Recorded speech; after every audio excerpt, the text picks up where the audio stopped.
everyone and welcome back to my channel. So in today's class, we are going to make our 10th mini project which is to make a QR code generator.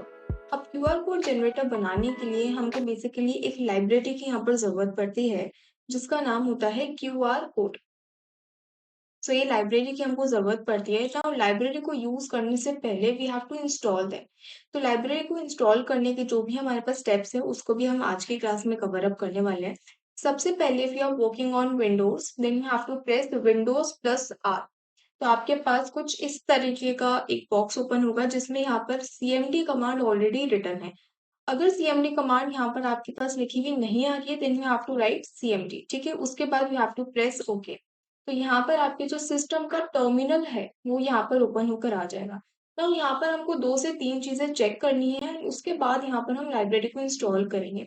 Now this process is not just for the QR code library, it is followed for each and every library that you want to install in Python. तो सबसे पहले हम क्या करने वाले हैं, सबसे पहले हम ये चेक करने वाले हैं कि क्या हमारे सिस्टम में पाइथन इंस्टॉल्ड है या फिर नहीं है। तो उसको चेक करने के लिए सबसे पहले we are going to write Python space then 2 hyphens and then we'll write version। तो यहाँ पर हमारे पाइथन जो भी आपने पाइथन इंस्टॉल कर रखा है उसका जो भी वर्जन है वो यहाँ पर हमारे पास रिटर्न होकर आ जाएगा। इसको रन करवाएंगे तो मेरे पास इस सिस्टम के अंदर ये वाला पाइथन का वर्जन इंस्टॉल्ड है। ठीक है, सेकेंड चीज जो हमको चेक करनी है वो है हमारी पिप कमांड। ये हमारी पिप एक कमांड होती है। Pip is basically a package installer. अगर हमको कोई भी किसी भी तरीके की लाइब्रेरी को अपने सिस्टम के अंदर इंस्टॉल करना है तो सबसे पहले हमको पिप को इंस्टॉल करना पड़ेगा। आप ये समझ सकते हो it is use to install libraries. It is use to install libraries. ठीक है, तो अब इसको इंस्टॉल करने के लिए या फिर चेक करने के लिए कि इंस्टॉल्ड है या नहीं है, we can do one thing that अगर ये मेरे सिस्टम में ऑलरेडी इंस्टॉल्ड है then I write pip 1 space 2 hyphens and then version. Same syntax follow करेंगे जो अभी अभी हमने ऊपर किया। तो यहाँ पर ये मुझे इसकी सबसे पहले तो वर्जन रिटर्न करके दे देगा, उसके बाद ये इसने कहाँ से लिया है ये पूरा का पूरा जो मेरे पास पाथ है इसको रिटर्न कर कर दे देगा। फिर बेसिकली जब हम पाइथन को इंस्टॉल करते हैं तो उसी के साथ साथ इंस्टॉल हो जाता है। लेकिन कभी कभार कुछ केसेस में क्या होता है कि हो सकता है कि पिप इंस्टॉल नहीं हो रहा हो। तो उस केस में आप क्या कर सकते हो, you can simply right a command जिसको हम बोलते हैं पाइथन। पाइथन लिखना है 1 space then hyphen then m then another space then you have to write ensure pip। there is no space in between and उसके बाद 1 space 2 hyphens and upgrade। मैं आपको ये प्रॉपर फॉर्मेट में लिखकर भी दे दूंगी in the description box so that you can just copy and paste from there. ठीक है, तो ये पर्टिकुलर कमांड हमको यूज करनी पड़ती है टू इंस्टॉल पिप। अगर हमारे पास पिप इंस्टॉल्ड नहीं है तो उस केस में हम इस कमांड को रन करवा सकते हैं। मेरे सिस्टम में ऑलरेडी इंस्टॉल्ड है, जब मैंने पाइथन इंस्टॉल करा था तो ये उसी के साथ इंस्टॉल हो गई थी। तो we don't have to download it once again. ठीक है, थर्ड चीज एंड द मोस्ट इंपॉर्टेंट चीज जो हम करेंगे that is to install the library. तो किसी भी लाइब्रेरी को इंस्टॉल करने के लिए सबसे पहले we have to write pip install and then the name of the library. So आज हम बना रहे हैं QR कोड जनरेटर जिसके अंदर हमको जो लाइब्रेरी की नीड है that is QR code. QR code को हम ऐसे ही नहीं लिख देंगे, इसी के साथ साथ हमें एक पिल इसके अंदर यहाँ पर पास करना पड़ेगा। पिल इज बेसिकली द पिलो। ठीक है, उसको भी हम अपने QR कोड के अंदर यहाँ पर यूज कर रहे होते हैं। तो इसको यहाँ पर जैसे हम एग्जीक्यूट करेंगे तो यहाँ पर इसका ये इंस्टॉलेशन प्रोसेस स्टार्ट होकर यहाँ पर कंप्लीट हो गया है। ठीक है, now there are 2 more commands related to this library only. तो हमारे पास सबसे पहली कमांड तो आती है कि हमने इंस्टॉल कर लिया। नाउ लेट्स से कि मैंने जो वर्जन इंस्टॉल कर रखा था मैंने वो बहुत पहले इंस्टॉल करा था एंड अब उस पर्टिकुलर लाइब्रेरी का एक अपडेटेड वर्जन अवेलेबल है। तो किसी भी लाइब्रेरी को अगर मुझे अपडेट करना है विदाउट अनइंस्टॉलिंग, मुझे अपडेट करना है तो उस केस के अंदर we can simply write pip install 1 space 2 hyphens upgrade and then the name of the library। So in this case we are having QR code तो मैं वही लिख दूंगी। तो यहाँ पर मेरे पास जो दोनों के दोनों वर्जन है वो सेम है क्योंकि मैंने अभी इंस्टॉल करा है और अभी मैं इसको अपग्रेड कर रही हूँ। ओके, सो यहाँ पर हमारी जो कमांड है उसमें थोड़ी सी स्पेलिंग एरर हो गई है। Upgrade and 1 space and QR code. Okay, तो यहाँ पर हमारे पास क्या हुआ, जो वर्जन पहले इंस्टॉल करा था, क्योंकि अभी-अभी हमने इंस्टॉल किया है, तो अभी जो वर्जन है वही मेरे पास अवेलेबल है। मतलब मैंने जो वर्जन अभी इंस्टॉल करा है it is the updated version. Okay. अब इसके बाद हो सकता है कि मुझे अपनी लाइब्रेरी की नीड ही नहीं है। तो लाइब्रेरी की अगर नीड है, सिंपली अनइंस्टॉल आवर लाइब्रेरी। अब किसी भी लाइब्रेरी को अनइंस्टॉल करने के लिए वी हैव टू राइट पिप। जैसे हम इंस्टॉल लिखते थे वैसे ही हमको अनइंस्टॉल लिखना है, अनइंस्टॉल, एंड उसके बाद हमारी लाइब्रेरी का name which is QR code, इसको हम एग्जीक्यूट करेंगे एंड ये हमारे पास अनइंस्टॉल हो जाएगी। लेकिन अनइंस्टॉल करने से पहले it will ask us that are you sure you want to uninstall it. So हम यहाँ पर वाई प्रेस करेंगे, दैट मीन्स यस। तो अब यहाँ पर आ रहा है सक्सेसफुली अनइंस्टॉल्ड क्यूआर कोड 8.2। यहाँ पर एक्चुअली हमको एक चीज करके देखनी थी जो मैं नहीं कर पाई फिलहाल। सो एक बार वापस से अपनी लाइब्रेरी को इंस्टॉल कर लेंगे, क्यूआर कोड, यस। ठीक है, इसको इंस्टॉल करेंगे। अब ये इंस्टॉल हुई भी है या फिर नहीं हुई है उसको हमको देखना पड़ेगा। ये यहाँ पर इंस्टॉल हुई। अब आ जाओ अपने वीएस कोड के ऊपर। वीएस कोड के ऊपर किसी भी लाइब्रेरी को यूज करने के लिए what we can write, we can simply write import random, जैसे हम यूज करते थे। सिमिलरली हम यहाँ पर अपने इंपोर्ट लाइब्रेरी को यूज करेंगे, जो भी हमारी लाइब्रेरी का नाम है दैट इज क्यूआर कोड। ठीक है। अब यहाँ पे जब हमने ये इम्पोर्ट क्यूआर कोड लिखा तो मेरे पास यहाँ पर आया है QR code is not access. मतलब कि अभी अभी हमने कोड कुछ भी नहीं लिखा है जिसके अंदर हम उस लाइब्रेरी के कुछ फंक्शनैलिटीज, कुछ फंक्शंस को यहाँ पर यूज कर रहे हैं। अभी कुछ भी नहीं लिखा है इसलिए, पर लेकिन मुझे यहाँ पे कोई एरर भी नहीं शो हो रही है। अब ये देखने के लिए कि यहाँ पे कोई एरर आती है, वार्निंग आती है, simply we can do is कि मैं यहाँ पर एक सिंपल सा स्टेटमेंट प्रिंट करा सकती हूँ, हेलो। ठीक है। अगर मैं यहाँ पर थर्ड लाइन पे आ जाती हूँ and if I am able to print hello, it means कि मेरी जो एक क्यूआर कोड लाइब्रेरी है ये सक्सेसफुली आ चुकी है और कोई भी एरर यहाँ पर थ्रो नहीं कर रही है। Yes, it is coming. ठीक है। अब ये तो हमने देख लिया कि हमारी क्यूआर कोड लाइब्रेरी इंस्टॉल हो गई, लेकिन अगर हम किसी भी लाइब्रेरी को यूज करने की कोशिश करते हैं which is not installed in our system, तो वहां पर ही हमको एरर देता है। For example, pandas is a library जो कि हम पाइथन में यूज करते हैं, लेकिन I have not installed it in my system. तो यहाँ पर क्या आ रहा है, इम्पोर्ट रैंडम्स हमने लिखा, इम्पोर्ट पांडास हमने लिखा, लेकिन पांडास के नीचे मेरे पास एक येलो कलर की कर्वी लाइन है। यहाँ पर क्या आ रहा है, इम्पोर्ट पांडास को not be resolve from the source. इसका मतलब कि आपने जो पांडास नाम की लाइब्रेरी है it is not installed on your system. ये सबसे पहले आपको इंस्टॉल करनी पड़ेगी और उसके बाद आप उसको यूज कर सकते हो। ठीक है। क्यूआर कोड तो अभी अपने पास इंस्टॉल्ड है। लेट्स से कि मैं यहाँ से क्यूआर कोड लाइब्रेरी को अनइंस्टॉल कर लेती हूँ, फिर अनइंस्टॉल क्यूआर कोड। ठीक है, ये सारी की सारी चीजें करके देखना बहुत इंपॉर्टेंट है, तभी हमको फंक्शनैलिटी का पता चलता है। अब यहाँ से हमने इसको अनइंस्टॉल कर लिया है। ठीक है। अब यहाँ पर आएंगे, इसको वापस से सेव करा है मैंने, I have just done save. लेकिन मुझे यहाँ पर एक येलो कलर की कर्वी लाइन शो कर रहा है कि QR code is not accessed because it could not be resolve from the source. इसका मतलब कि आपके सिस्टम से आपने क्यूआर कोड लाइब्रेरी को डिलीट कर दिया है। तो अभी क्योंकि हमको प्रोजेक्ट में काम पड़ेगा, तो मैं यहाँ पर इंस्टॉल कर लेती हूँ वापस से क्यूआर कोड। ठीक है ना। ये जो मैंने आपको आज की फंक्शनैलिटी बताई है, ये सेम टू सेम फंक्शनैलिटी आपको करनी है, same to same steps you have to follow to install any library. अब जैसे ही हमने इंस्टॉल करी, यहाँ पर ये येलो कलर की लाइन हट गई। ठीक है। तो आप किसी भी लाइब्रेरी को इस मेथड से इंस्टॉल कर सकते हो। नाउ अपने प्रोजेक्ट पे आ जाते हैं कि हम बना रहे हैं एक क्यूआर कोड जनरेटर। बेसिकली हमारे पास जो भी क्यूआर कोड्स होते हैं उनको जब भी हम स्कैन करते हैं तो either we are directed to a form और अ वेबसाइट और बेसिकली हमारे पास वो जो क्यूआर होता है उसके अंदर एक लिंक होता है जिसको हम सिंपली स्कैन कर रहे हैं and then we are heading to that link, right. तो आज भी हम कुछ ऐसा ही करने वाले हैं, हम एक क्यूआर कोड को यहाँ पर जनरेट करने वाले हैं। तो this will be a code we are having tiny little boxes. हमारे पास बहुत ही छोटे छोटे इस तरीके से बॉक्सेस बने हुए होते हैं। ठीक है। अब वो बॉक्सेस हमको क्यों नहीं दिखते हैं, क्योंकि वो या तो ब्लैक हो जाते हैं या फिर वो व्हाइट के अंदर कन्वर्ट हो जाते हैं। ठीक है, इसलिए वो हमको बॉक्सेस प्रोमिनेंटली नहीं दिखते हैं। लेकिन अगर आप उसको क्यूआर कोड को अगर आप ध्यान से देखोगे, यू विल सी कि हम हर जगह पे एक स्क्वायर पैटर्न को यहाँ पर ऑब्जर्व करते हैं।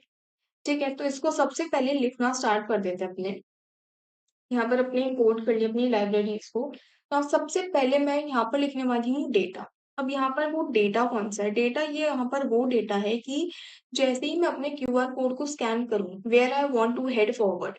हम जब भी क्यूआर कोड को स्कैन करते हैं या तो कोई भी गूगल फॉर्म का लिंक खुल जाता है या फिर कोई भी वेबसाइट पे हम जा रहे होते हैं या फिर बेसिकली कुछ भी एक साइट होती है जो हमारे पास ओपन होकर आ जाती है या फिर पेमेंट गेटवे होता है, तो वो सारी की सारी चीज़ होती है। तो आज हम यहाँ पर एक लिंक लेने वाले हैं which is of YouTube only. तो हम अपने ही चैनल का यहाँ पर लिंक ले लेते हैं। आप यहाँ पर कोई भी अगर गूगल फॉर्म बना रहे हो तो आप किसी गूगल फॉर्म का भी लिंक यहाँ पर शेयर कर सकते हो। तो यहाँ पर हमने नए चैनल का ही लिंक ले लेंगे। The rate Priya CS lectures. ठीक है, तो ये पूरा का पूरा लिंक हमने यहाँ पर ले लिया है। मेक श्योर कि आप यहाँ पर जो भी लिंक लिख रहे हो या फिर जो भी लिंक पेस्ट कर रहे हो वो कंप्लीटली वैलिड होना चाहिए, नहीं तो हमारा क्यूआर कोड काम नहीं करेगा। ठीक है, इतना काम हमने कर लिया। सो बेसिकली यहाँ पर हमने डेटा नाम का एक वेरिएबल बनाया है which is use to store the content we want inside the QR. ठीक है, अब यहाँ पर हमको एक सेकेंड चीज बनानी है। एक वेरिएबल बनाएंगे क्यूआर। क्यूआर बेसिकली क्या करेगा, ये हमारे क्यूआर कोड ऑब्जेक्ट को यहाँ पर ये रखने वाला है। अब यहाँ पर अगर हम ऑब्जेक्ट की बात कर रहे हैं इसका मतलब यहाँ पर कोई ना कोई क्लास भी होगी। यस, यहाँ पर हम क्लास की बात करते हैं।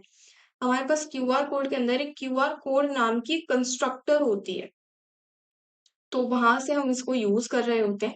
यहाँ पर हम क्या करते हैं, जैसे ही हम ऑब्जेक्ट को क्रिएट करते हैं वैसे ही हमारा कंस्ट्रक्टर कॉल हो जाता है, तो वही काम हम यहाँ पर करने वाले हैं। तो सबसे पहले अपनी लाइब्रेरी का नाम लिखेंगे विच इज क्यूआर कोड। अब इसके अंदर हमारे पास एक कंस्ट्रक्टर फंक्शन होता है जिसका नाम होता है क्यूआर कोड। आप यहाँ पर देखेंगे, यहाँ पर मैंने पूरा लिखा भी नहीं है लेकिन यहाँ पर अपने पास आ चुका है, तो इसको कर लेंगे एंटर। फंक्शन है तो यहाँ पर हमको पैरेंथेसिस भी रखने होंगे। अब यहाँ कुछ कुछ लिखा हुआ आ रहा है। सबसे पहले आ रहा है वर्जन, देन यहाँ पर आ रहा है error correction, error correct, box size, convertible to int, border आ रहा है, convertible to int, image factory. अब ये सब चीजें क्या है, बेसिकली हमारा जो क्यूआर कोड है हम उसको कुछ फीचर्स यहाँ पर प्रोवाइड करने वाले हैं। फीचर्स मतलब कि मेरा क्यूआर कोड का कितना साइज होना चाहिए। उसके अंदर अभी अभी हमने बात करी कि छोटे छोटे बॉक्सेस होते हैं, इन छोटे छोटे बॉक्सेस का मुझे कितना साइज रखना है मुझे वो भी पता होना चाहिए। कि और मुझे ये भी पता होना चाहिए कि सामने वाले को मुझे बताना है, क्योंकि कई बार क्या होता है कि हमारा जो क्यूआर कोड होता है वो डैमेज हो जाता है। फॉर एग्जाम्पल यहाँ हमने क्यूआर कोड बनाया एंड यहाँ से 30% of this QR code is damage. तो इसका मतलब क्या है, ये काम ही नहीं करेगा? नहीं। अगर यहाँ पर हम एरर करेक्शन को यूज करेंगे इसका मतलब क्या है, that even if the QR code is 30% damage then also R code will be scannable. हम अपने कोड को तब भी स्कैन कर सकते हैं। तो यहाँ पर इसकी कुछ कुछ प्रॉपर्टीज है जो कि हमको ऐड करनी है। सबसे पहली प्रॉपर्टी तो आती है वर्जन, कि मुझे कौन सा वर्जन रखना है। हम यहाँ पे 1 वर्जन को रखने वाले हैं। सेकेंड चीज जिसकी हम बात करते हैं which is error correction. Basically हमको यहाँ पर इनेबल करती है कि कोई भी अगर एरर होती है यहाँ पर तो हम उसको करेक्ट कर पाए। तो उसके लिए simply we have to write some simply firstly the name of the library QR code, then dot constants and यहाँ पर इसके साथ डॉट में हम लिखेंगे error correct and underscore H. अब यहाँ पर इस बेसिकली इसका क्या मतलब है, एच का यहाँ पर मतलब है हाई लेवल। यहाँ पर हमारे पास जो भी अगर कुछ भी हमारे पास इस क्यूआर कोड के अंदर अगर ये फट जाता है या कुछ भी हो जाता है, so the code is still scannable. अगर मेरा 30% मैक्सिमम अगर 30% भी मेरा कोड अगर डिस्ट्रॉय हो जाता है बिकम स्कैनेबल। ठीक है, तो this is a good thing. इसी के साथ हम यहाँ पर थर्ड प्रॉपर्टी ऐड करने वाले हैं which will be our box size. अब यहाँ पर बॉक्स साइज क्या होता है, जैसे मैंने आपको बताया कि मेरे पास एक क्यूआर कोड इतना बड़ा बॉक्स है, उसके अंदर we are having tiny boxes और ये हमारे पास पूरे के पूरे ये जो हमने स्क्वायर बना रखा है इसमें पूरे के पूरे तरफ ये डिस्ट्रीब्यूटेड होते हैं। अब इन बॉक्सेस का कितना साइज रखना है मुझे, मैं वो यहाँ पर बता रही हूँ।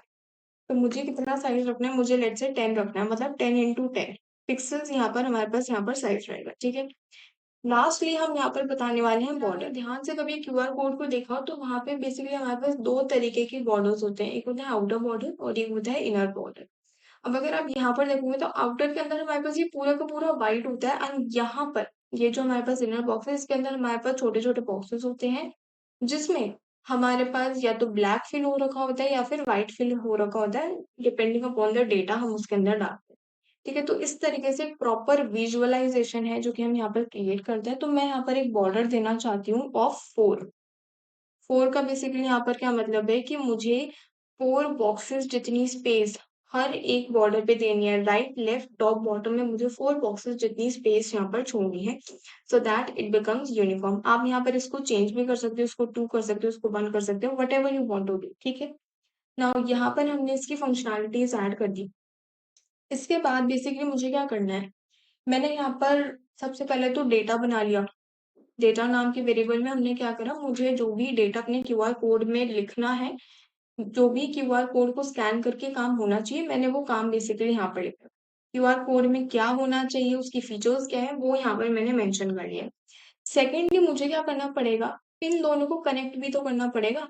ऐसा तो नहीं हो सकता ना कि मैंने क्यूआर कोड को स्कैन करा, फिर मैं अलग से वेबसाइट पे जा रही हूँ। नहीं, जैसे ही मैं क्यूआर कोड को स्कैन करूँ वैसे ही मेरे पास ये यूट्यूब चैनल का लिंक ओपन हो जाना चाहिए। तो उसके लिए हमको इन दोनों को कनेक्ट करना पड़ेगा। कनेक्ट करने के लिए यहाँ पर हम अपने इस ऑब्जेक्ट को यहाँ पर यूज करेंगे, followed by a dot operator. उसके बाद यहाँ पर हम एक फंक्शन को यूज करने वाले हैं जो कि हमारे पास यहीं पर आ चुका है, add data. Add data is basically a function जो कि हमको हेल्प करता है कि हमने जो भी लिख रखा है डेटा, वो मैं अपने इस क्यूआर कोड के अंदर ऐड कर दूं, ताकि बेसिकली हमारा जो क्यूआर कोड है वो फंक्शनैलिटी के अंदर बेटर हो जाए। ठीक है, इतना काम हमने कर लिया। This particular statement is used to add the content, that is the data we want in the QR code. ठीक है, इतना काम कर लिया। सेकेंडली मुझे क्या करना है, I'll use another function which is called make। qr dot make function को हम यहाँ पर यूज करने वाले हैं, एंड इसके अंदर हम लिखेंगे fit is equals to true। अब यहाँ पर ये make फंक्शन क्या होता है, fit is equals to true का क्या मतलब है, देखो यहाँ पर जो हमने ये का मेक जो हमने यहाँ पर फंक्शन को यूज करा है, it is basically to build the pattern, that is to generate the boxes. हमने अब ये तो बोल दिया कि इसके अंदर बॉक्सेस होते हैं, लेकिन वो बॉक्सेस अपने आप नहीं आते हैं। हमको हर एक चीज को यहाँ पर जनरेट करना पड़ता है, को कनेक्ट करना पड़ता है। तो ये बॉक्सेस किस तरीके से जनरेट होंगे, उसके लिए यहाँ पर हम किसको यूज कर रहे हैं, उसके लिए हम यहाँ पर इस मेक फंक्शन को यूज कर रहे हैं। अब यहाँ पर fit is equal to true का क्या मतलब है, basically it is use to adjust the size according to the content. जैसे कि हमारे जो बॉक्स साइज है दैट इज 10, मुझे बॉर्डर कितना रखना है, मुझे 4 रखना है, तो उस हिसाब से उतना ही बड़ा बॉक्स मेरे पास क्रिएट होना चाहिए जिसके अंदर I am able to add this 10 × 10 pixels के बॉक्सेस। ठीक है, इतना काम हमने कर लिया। नाउ नेक्स्ट काम मुझे क्या करना है, अब मेरे पास मेरे जो डेटा है ये अपने क्यूआर कोड के अंदर ऐड कर दिया। क्यूआर कोड का पैटर्न हमने यहाँ पर डिजाइन कर दिया, this is basically to design the pattern of QR code. ठीक है, इतना काम हमने कर लिया। तो हम क्या कर सकते हैं, हम जब भी क्यूआर कोड को देखते हैं तो वो हमारे पास एक इमेज की फॉर्म में आता है ना। हमारे पास कोई भी ऐसा लिंक नहीं आता है कि अगर आप इस लिंक पे क्लिक करोगे then you will be directed to a QR code, नहीं। मेरे पास वो बेसिकली इमेज होती है जिसको I can simply just scan. तो यहाँ पर हम अपने क्यूआर कोड को एक इमेज के अंदर कन्वर्ट किस तरीके से करेंगे, वेरिएबल बना लेते हैं इमेज के नेम से, एंड इसके साथ साथ हम अपने क्यूआर डॉट, यहाँ पर एक फंक्शन होता है which is known as make image function. तो हमारा जो भी क्यूआर कोड यहाँ पर जनरेट होगा it will be converted to a actual image. अब यहाँ पर जो एक्चुअल इमेज है मुझे उसमें कुछ कलर्स ऐड करने हैं। क्यूआर कोड में बेसिकली हमारे पास 2 कलर्स होते हैं, वी ऑल नो, एक ब्लैक होता है और एक व्हाइट कलर होता है। तो यहाँ पर हम वही 2 टाइप्स के कलर्स लिखने वाले हैं। सबसे पहले हम लिखेंगे फिल कलर। फिल कलर का बेसिकली मतलब है फोरग्राउंड कलर, जो बाहर की तरफ हमको कलर यहाँ पर दिखाई देता है, that is our black colour. यहाँ पर हम सिंपली अपने ब्लैक कलर को ऐड कर सकते हैं। ठीक है, सेकेंडली मुझे यहाँ पर क्या करना है, मुझे एक बैक कलर भी ऐड करना है। बैक कलर का बेसिकली मतलब यहाँ पर होता है बैकग्राउंड कलर जो मेरा है यहाँ पर। So back colour is equals to white. ठीक है, व्हाइट कलर यहाँ पर हमको रखना है, एक तो ब्लैक हो जाएगा और एक व्हाइट हो जाएगा। You can also experiment with the types of colours we can put into this. Now यहाँ तक हमारा काम क्या हुआ, हमने एक डेटा वेरिएबल बनाया जिसके अंदर हम अपना कंटेंट जो भी हमको ऐड करना है वो हमने लिख रखा है। अब अगर आप यहाँ पर देखोगे तो यहाँ पर आ रहा है फॉलो लिंक, इसका मतलब कि हमारा लिंक यहाँ पर करेक्ट है। सेकेंडली हमने जो हमारे क्यूआर कोड में फंक्शनैलिटीज़ होनी चाहिए, फीचर्स होनी चाहिए, वो यहाँ पर ऐड कर दिए। थर्डली अपने उस डेटा को अपने क्यूआर कोड के साथ मर्ज कर दिया, अपने पैटर्न को डिज़ाइन किया एंड जो भी यहाँ से क्यूआर कोड जनरेट हुआ मैंने उसको एक इमेज नाम के वेरिएबल के अंदर इमेज की फॉर्म में यहाँ पर स्टोर करवा दिया। लेकिन मुझे वो इमेज सेव भी तो करवानी है। How will I open that image?